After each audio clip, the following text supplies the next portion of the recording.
ये प्यारा सा पैकेज मैंने अपनी एक प्यारी सी कस्टमर के लिए कस्टमाइज़ करवाया। उन्होंने मुझे सब चीज़ें अपनी एक-एक डिटेल बताई। उन्होंने काफ़ी कुछ अपने पैकेज में ऐड करवाया था और मैं काफ़ी टाइम से चाह रही थी कि मैं ऐसा कोई पैकेज कस्टमाइज़ करूँ। लेकिन हर एक का इतना बजट नहीं होता, तो इन कस्टमर का बजट था। इन्होंने मुझे एक-एक डिटेल बताई और समझाई। इस पैकेज को कस्टमाइज़ करने में ऑलमोस्ट मुझे 12 से 13 दिन लगे, क्योंकि डिफ़रेंट जगहों से मैंने डिफ़रेंट चीज़ें ऑर्डर की थी।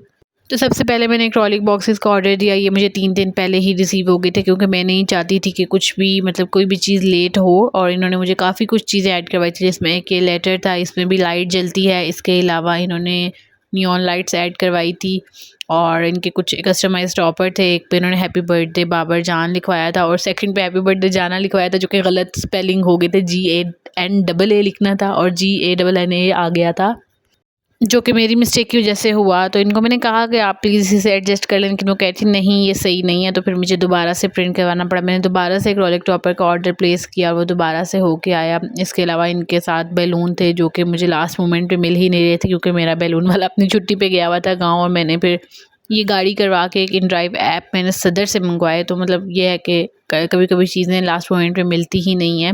तो सबसे पहले ना मैंने इस हीलियम में इसके नियॉन लाइट्स जिसमें लगी हुई थी, आई डोंट नो इसको कहते क्या है, मैंने इसको संभाल दिया। मैंने कहा ये ना हो कि ये फट जाए, डैमेज हो जाए, बच्चे भी फिरते रहते हैं इधर उधर।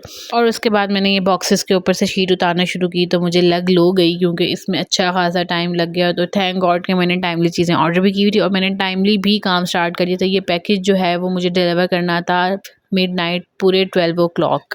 तो मैंने 8 बजे ना इसका काम स्टार्ट कर दिया था। तो मैंने सबसे पहले इनसे सारी ये शीट्स उतारी। इसके अलावा ये केक जो इन्होंने 2 ऐड करवाए थे ना, इसकी डिटेल मैं लास्ट वीडियो में शेयर कर चुकी हूँ, मतलब इनकी मेकिंग सारी। तो यहाँ पर मैं जैसे इसको दिखा रही हूँ। तो इन्होंने इसके ऊपर कुछ कस्टमाइज़ मतलब राइट अप करवाया था। पहले मैं दूसरी चॉकलेट से लिख रही थी, तो मुझे अच्छा नहीं लग रहा था, तो फिर मैंने इससे रेड से लिखा और इस एक पे लिखा था तू मुझको यूँ मिला है, और एक तेरे आगे कुछ भी नहीं बस खाक बराबर। उसके बाद मैंने चॉकलेट्स को लगाना शुरू किया। तो मेरी स्मॉल वाली टूथपिक्स ना ख़त्म हो गई थी, तो मैंने ये बड़ी वाली को ही कट कर करके इसमें ऐड कर दिया था। 2000 की चॉकलेट्स इन्होंने ऐड करवाई थी और इसके अलावा ये फ्लावर था। उसके बाद जब लाइट इसको ऑन करने की बारी आई तो सेल ही नहीं थे। फिर मैंने घर से एक बच्चे को भेजकर सेल मंगवाए कि इसमें हम सेल ऐड करेंगे, क्योंकि लाइट्स में भी सेल नहीं थे। तो फिर मैंने सेल मंगवाए और फिर मैंने सब चीज़ों में ऐड किए। और उसके बाद मैंने ये लेटर 27 को फिल करना शुरू किया। शुक्र है कि मुझे पता था ये स्ट्रॉ से फिल करते हैं, अगर मुझे ना पता होता तो बस फिर मैं इसी के साथ ही लगी रह जाती।